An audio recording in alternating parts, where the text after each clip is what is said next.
Hello, I'm Annie Otoku, and welcome to my Naruto chapter 646 review. In this chapter we find out some interesting history about the world, Ten Tails continues to evolve, and a lot more, all reviewed in this video. Now this chapter actually opens in what is a bit of a confusing way, because Ten Tails evolves into like this god tree thing, but the weird part is Ten Tails is still inside Obito, because Obito is still Ten Tails Jinchuriki, but what I'm guessing happens is just a bit of Ten Tails chakra evolved into the tree, and the rest is still inside Obito. And then the tree just extends its branches and just starts sucking out everyone's chakra. I don't think it quite kills them, but it brings them pretty close. And I mean, with a name like the God Tree, you'd expect it to be overpowered, but it's even able to suck up the chakra boost that Naruto gave to the rest of them. So, yeah, this tree, who would have thought a tree would be overpowered?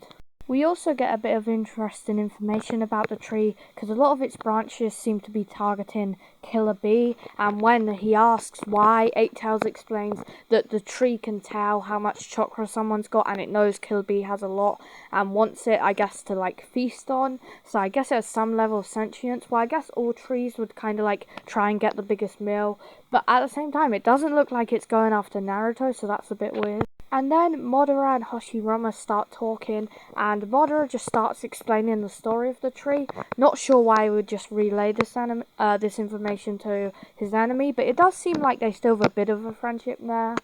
So basically we find out that long ago chakra didn't exist, but clans were still fighting. But anyway, back then this tree still existed, and it had fruit on it, and how can I not make a One Piece reference here? I mean, they literally got their power from eating a fruit, but the fruit was forbidden to touch, but of course somebody broke that rule.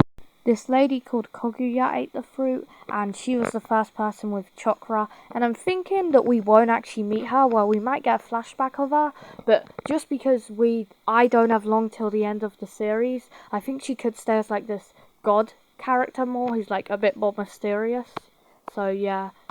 But the tree got annoyed that somebody had ate its fruit and turned into Ten Tails. And I guess that kind of confirms my theory that Ten Tails was a god also, and may have even just straight up created chakra. So that's interesting. And the one to stop Ten Tails was the Sage of Six Paths. Now, I definitely think we're going to get a Sage of Six Paths flashback, just because of how much they've been mentioned. And, you know, I reckon, yeah. I do kind of want to see Naruto meet the Sage of Six Paths, since apparently that's similar, but, you know, they probably won't, I don't know. Now, this may have been a very quick flashback, or it wasn't even a flashback, it was more of a story, but it gave us a lot to unpack. It mentioned the Sage of Six Paths again. We found out about not one, but basically two gods in Kaguya and the Ten Tails. And yeah, I definitely think we're going to get a proper fleshed out flashback. And as I said, I only have like 60 more chapters to go, so we might have to get it pretty soon. Madara explains that this is what he found out from reading the stone tablet that the Uchiha have.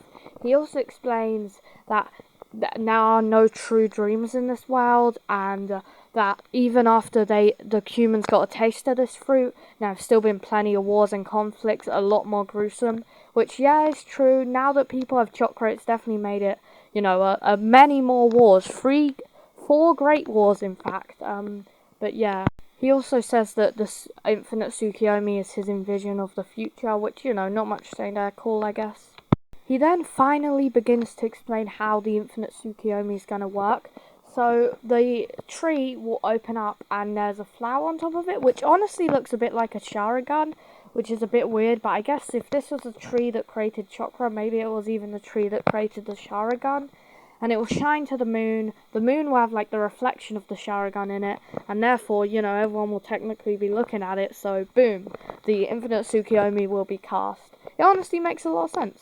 But Naruto gets trapped in the branches, and Hiruzen uses that giant like stick thing he's got to free him. And this is a really nice scene because obviously they had quite a strong relationship back at the beginning of part 1, and it's cool to see them kind of reunite. I know they technically already have, but you know what I mean. Especially since Hiruzen had basically done nothing up till this point. But yeah, also it's nice how Naruto, you know, after he gets freed, thinks in his head like, oh, thanks, Gramps. Now, for the end of the chapter, it's kind of chaotic, which is a good thing because they're at war, but also it can be hard to follow. We see Naruto and the Hokage teleport away.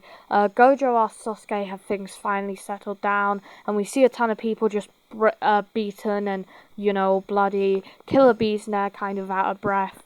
So, things are not looking good for the allied shinobi forces, and they're literally only fighting 2 guys and 10 tails, but to be fair, Madara and Obito are pretty strong, and obviously so is Ten Tails.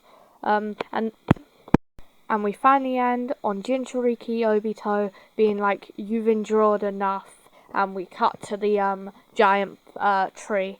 My favourite character from this chapter, we saw a lot, so it's really hard to say. Also, probably Hero Zone because he saved Naruto and that was pretty cool. I rate this chapter like a 6 or 7 out of 10. Not the best, but not the worst either. Thanks for watching, like, subscribe, do all that good stuff, and I'll see you next time. Bye!